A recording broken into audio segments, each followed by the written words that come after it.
Hai, welcome to Artocles. Tinggal beberapa hari lagi udah masuk ke tahun 2025 dan rasanya kok masih belum terima ya kalau usia juga semakin menua. Masih belum terima kalau badan mulai gampang pegel dan anak tetangga manggil saya om. Padahal hobinya masih suka perosotan sama rebutan kacang goreng.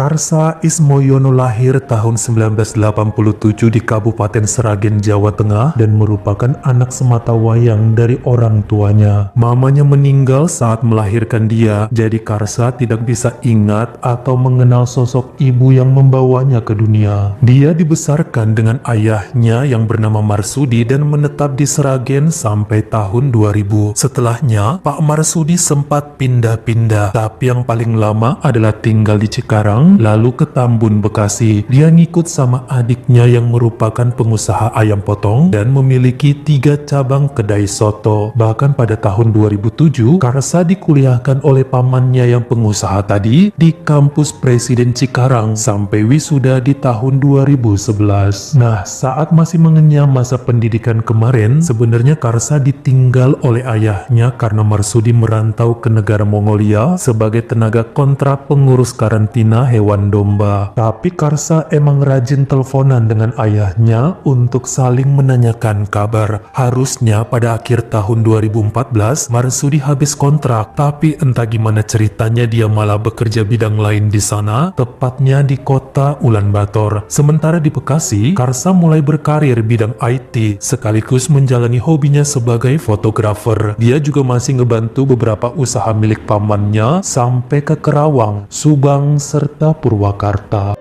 Karsa merupakan pribadi yang haus akan kebebasan dan cinta alam. Dia nggak terlalu suka diatur, namun bertanggung jawab dalam bekerja. Dia pecinta aroma rumput dan hujan, serta penikmat senja, pencari kopi hangat dalam kesejukan, suka berpetualang kemana-mana sendirian untuk mencari objek fotonya, bahkan ngegembel duka dan lapar pernah dinikmati. Ambil cuti panjang setelah nabung, kemudian melanglang buana kemanapun, sembari menghirup udara baru di lokasi tidak terjamah. Hal ini diketahui oleh sang kekasih yang bernama Indri Pradita yang selalu memaklumi hobi dan gaya hidup cowoknya tersebut. Selama masih tidak melenceng, ya silakan berbuat sesukamu, karena jika mereka sudah menikah, tentu semua akan berbeda. Keluarga wajib menjadi prioritasnya kelak. Karsa pun janji kepada Indri bahwa hatinya akan tetap melekat pada perempuan tersebut. Kabar gembira lain datang dari sang ayah pada awal tahun 2017 saat mengumumkan akan menikah dengan seorang wanita lokal Mongolia yang sangat dicintai. Sang putra senang dengan kabar tersebut karena kan bapaknya udah menduda sejak Karsa lahir. Berhaklah bahagia dengan perempuan baru yang dicintai. Acara nikah dilaksanakan dengan sederhana, namun baik Karsa dan pamannya nggak bisa hadir karena suatu alasan, tapi mengirimkan doa terbaik untuk Marsudi serta istri barunya.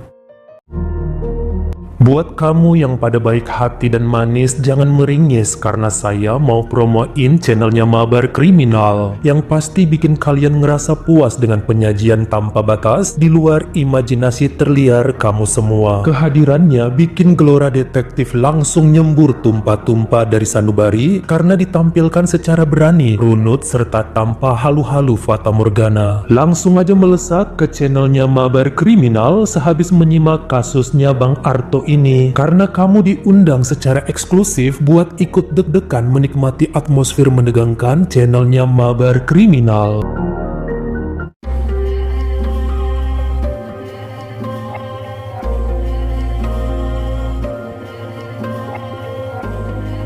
Sejak akhir tahun 2017, Karsa mendapat kabar bahwa bapaknya mulai sakit-sakitan di negeri orang yang bikin semua pada khawatir. Disuruh pulang ke Bekasi, tapi ada aja halangan dan Marsudi nggak mau ninggalin istrinya sendiri. Sayang sekali pada bulan Februari 2018, ternyata Pak Marsudi menghembuskan nafas terakhir di usia 59 akibat sakit paru-paru. Niatnya mau dimakamkan di Sragen, namun istrinya bilang mendiang dulu berpesan agar dikuburkan kumpulkan di Ulaanbaatar aja, supaya nanti jika sang istri meninggal juga, tempatkanlah di sampingnya. Ini membuat Karsa dan pamannya terbang ke Mongolia menghadiri acara penguburan. Pemuda itu kemudian kenalan dengan istri bapaknya yang bernama Alga Batsevek yang nampaknya sih masih muda. Dia ternyata dulunya janda anak satu juga, sama seperti Marsudi. Baru tahu deh kenapa dulu bapaknya bisa kelepek-kelepek kepada Alga, karena wanita itu sangat lembut dalam bertutur kata, sopan, tidak munafik, dan doyan ngemut permen karet. Mereka pun saling tuker-tukeran nomor handphone. Siapa tahu ada kebutuhan saat datang ke Ulaanbaatar. Meski baru menikah selama 1 tahun dengan Marsudi, Alga tetap adalah ibu tiri pemuda tersebut. Setelahnya Karsa dan pamannya balik ke Indonesia.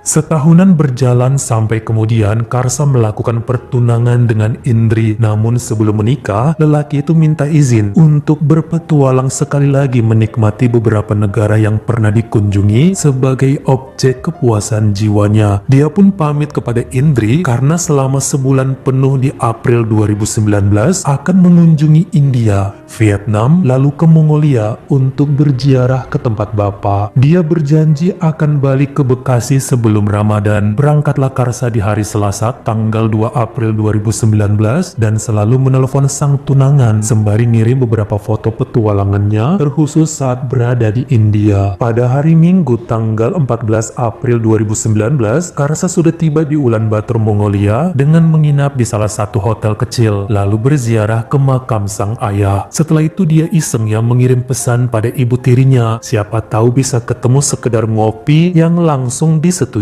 Mereka ngobrol di kafe, kemudian Alga mengajak putranya itu untuk menginap di tempatnya. Buat apa di hotel? Karena rumahnya besar kok dan ada kamar kosong juga. Karsa setuju dan tinggal di sana dalam beberapa hari. Dia akhirnya tahu bahwa Alga merupakan salah satu direksi stasiun radio politik dan sosial. Bahkan beberapa kali diajakin ikut ke kantor yang bikin pemuda tersebut bersemangat.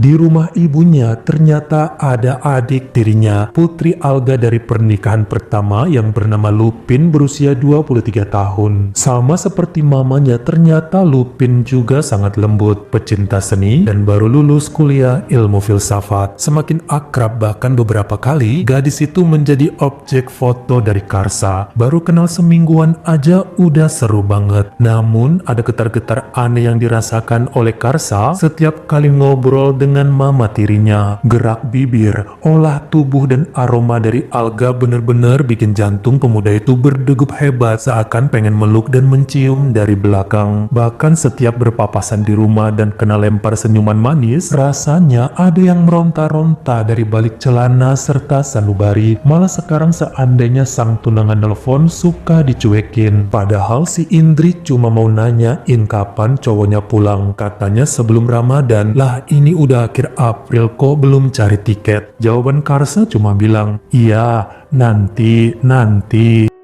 Dalam beberapa kesempatan saat cuma berdua aja di rumah, Alga mulai berani megang pipi dan lengan putra tirinya. Karsa juga sesekali berani mengusap bibir mamanya, membelai rambut, bahkan mengelus-elus paha perempuan tersebut. Bikin deg-degan sih, tapi kayak sama-sama takut dan ragu, seakan ada tembok besar yang menghalangi. Bingung gimana mau ngelanjutinnya. Beberapa kali mereka juga ngopi dan makan di luar. Di rumah nonton TV saling pangku-pangkuan, seakan mau bilang satu sama lain saling mencintai, tapi takut karena ini dilarang. Malahan yang ada Lupin, sang adik yang berani semakin dekat ke Karsa, ngajak pesta alkohol sampai bablas mau melakukan hubungan tercela dengan gadis muda tersebut. Karsa sempat kaget waktu sadar, namun adiknya bilang bahwa ini adalah rahasia mereka, jangan sampai diketahui oleh mama. Pertengahan bulan Mei 2019 saat Ramadan, Karsa batal balik ke Indonesia sebab menerima job foto dari teman ibunya, tapi dia janji kepada Indri akan pulang sebelum Lebaran. Nyatanya semua hanya janji dan janji yang gak tahu kapan bakal ditepati. Karsa semakin sulit ditelepon dan jarang merespon pesan dari Indri. Hubungannya dengan Alga juga masih gitu-gitu aja, pegang-pegangan, cubit-cubitan, rayu-rayuan, raba-rabaan sampai gesek-gesekan, tapi nggak pernah ada omongan cinta atau komitmen apa-apa.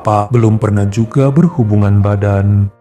Pada akhir Juli 2019, Lupin nangis kesakitan dalam kamarnya dan saat ditengokin sang mama, ada banyak noda merah di lantai yang bikin Alga kaget. Ternyata putrinya tersebut baru saja melakukan usaha untuk menggugurkan kandungannya yang tentu bikin siksak shock. Selama ini Lupin gadis pendiam dan pergaulannya cukup baik. Kok bisa-bisanya sampai kejadian? Lagian ngapain sampai menggugurkan? Apakah pacarnya nggak mau tanggung jawab dan kabur? Kasih tahu sama ibu siapa orangnya biar didatengin langsung. Bahaya loh kalau begini, bisa-bisa nyawa Lupin juga jadi taruhan. Putrinya tetap diam sembari menangis lalu dibawa ke rumah sakit untuk pembersihan rahim karena emang kandungannya tidak terselamatkan. Setelahnya, Alga menyewa seorang pengacara buat Lupin karena apa yang dilakukannya termasuk pelanggaran hukum. Seminggu kemudian, sang putri terbebas dengan membayar jaminan. Tapi Alga masih penasaran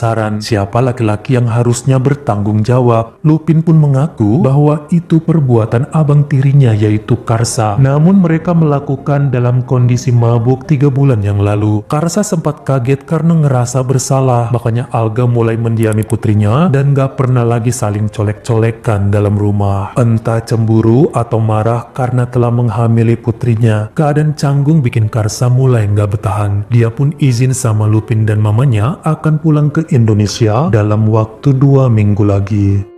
Sebenarnya sejak lama juga Alga masih sering ribut dengan mantan suami pertamanya, ayah kandung dari Lupin yang bernama Badra karena masalah keuangan. Lelaki berusia 47 tahun itu pengangguran dan minta duit tiap bulannya karena dulu janjinya begitu. Alga pernah sempat transfer selama 3 tahun setelah cerai sejak 2013, tapi kemudian berhenti saat dia menikah dengan bapaknya Karsa atas permintaan Marsudi. Karena harusnya ya Badrak dong yang ngasih nafkah kepada Lupin sebagai anak kandungnya. Ini mah udah Alga yang membiayai Lupin, masa harus biayain mantan suami juga. Beberapa kali Badrak datang ke rumah seandainya Alga susah dihubungin, padahal baru dibeliin mobil baru, sekarang minta uang untuk modal nikah dengan wanita lain. Siapa juga yang mau diporotin terus gak ada untungnya. Lelaki itu pun gak peduli meski putrinya udah benci sama dia. Alga pernah melaporkan mantannya itu pada polisi, tapi entah kenapa masih aja berkeliaran si bandot. Itu juga alasan kenapa Alga masih kepengen Karsa tinggal di rumahnya untuk jaga-jaga seandainya Badrak mendadak muncul di sana, semena-mena nyelonong ngegasak isi lemari dan nyolong benda apa aja yang bisa dijualnya. Pada hari Minggu malam pukul 10 tanggal 11 Agustus 2019, yakni 2 hari menjelang kepulangan Karsa ke Indonesia, Lupin membelikan sebuah kue ulta kecil untuk abangnya tersebut karena Karsa berulang tahun yang ke-32. Mamanya sempat ngasih selamat kepada pemuda itu, lalu Alga langsung masuk ke kamar. Karsa dan Lupin makan kue sambil ngobrol santai di ruang tamu, sembari mengemasi beberapa barang yang akan dibawa ke Bekasi. Mendadak pintu depan digedor dengan keras yang bikin seisi rumah kaget. Lupin sempat ngintip dari jendela, lalu membuka pintu yang ternyata hadirlah sosok Badrak yang mencari mamanya Lupin. Mau minta duit lagi dia. Alga pun muncul dan langsung mantan suami dengan tinggi 190 cm itu masuk kamar, diikuti oleh Alga lalu menutup pintunya. Lupin dan Karsa sangat khawatir takut ibunya diapa-apain. Sempat terdengar suara benda dilempar, lalu disusul suara letusan peluru 4 kali yang bikin keduanya menggedor dan juga mendorong pintu kamar sembari teriak. Gak sampai 3 menit kemudian pintunya dibuka dari dalam dan nampaklah Alga menangis, lalu menyuruh Lupin nelpon polisi karena perempuan itu baru saja menghabisi mantan suaminya sampai tidak bernyawa.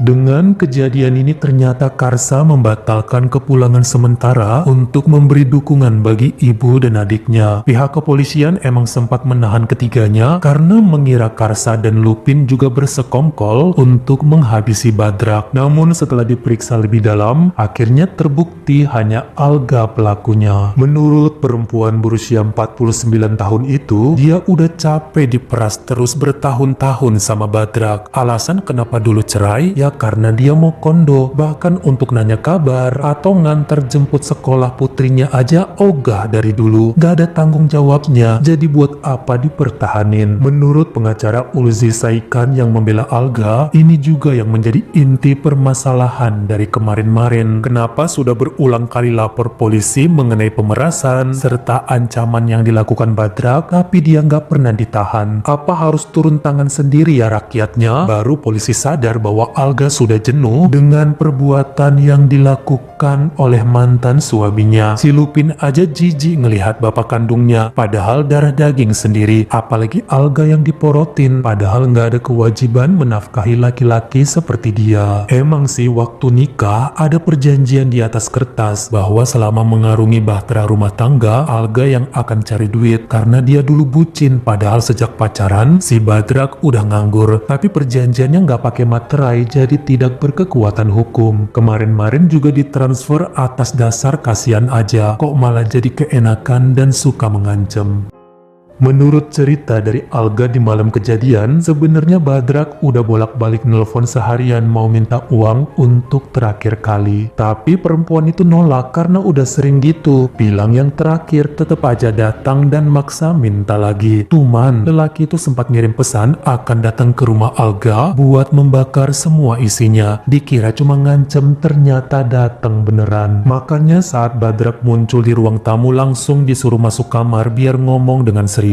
Jangan sampai dilihat sama anak-anak. Mantan suami sempat mencekik leher Alga yang melawan dengan melempari beberapa barang. Namun tangan dan tubuh Badrak jauh lebih besar dan kuat hingga Alga terpaksa mengeluarkan senpi dari lemari lalu melepas peluru sebanyak 4 kali. Saat itulah pria tersebut tumbang dan meregang nyawa. Senpi yang dimiliki Alga sudah lama menjadi miliknya secara sah untuk berjaga-jaga. Ini pertama kali digunakan sampai pada hasil keputusannya per hari Selasa tanggal 14 Januari 2020, akhirnya hakim di Pengadilan Tinggi Wilayah Ulan Batur menyatakan bahwa perbuatan Alga sebagai perlindungan diri. Dia punya banyak bukti pesan ancaman dan kekerasan yang pernah diperbuat Badrak, bahkan punya hasil visum di tahun sebelumnya yang pernah masuk laporan polisi. Tuntutan kejahatan tingkat 2 dan Alga pun mendapat hukuman 12 tahun penjara. Setelah itu Karsa balik ke Indonesia, namun pernikahannya diundur dan dilaksanakan setelah pandemi. Kemudian mereka tinggal di daerah Cikarang, Kabupaten Bekasi. Bagaimana menurut kamu? Apakah Karsa harusnya tetap di Mongolia menemani adiknya atau memboyong istrinya ke sana supaya Lupin tidak kesepian? Kalian komen di bawah. Kalau kamu suka sama video ini, jangan lupa klik like serta tombol share-nya. Buat yang baru pertama kali mampir, atau udah sering mampir nih tapi belum berlangganan, jangan lupa klik dulu tombol subscribe, dan juga dinyalain notifikasinya, supaya lain kali kalau misalnya saya upload video baru, kamu jadi orang pertama yang tahu. Follow juga Instagram saya jika berkenan di Artokels S-nya 2, dan jangan lupa untuk nontonin semua video saya yang lainnya. Ingat ya, tetap jaga jari dan juga lidah kita supaya nggak nyakitin hati orang lain. Terima kasih.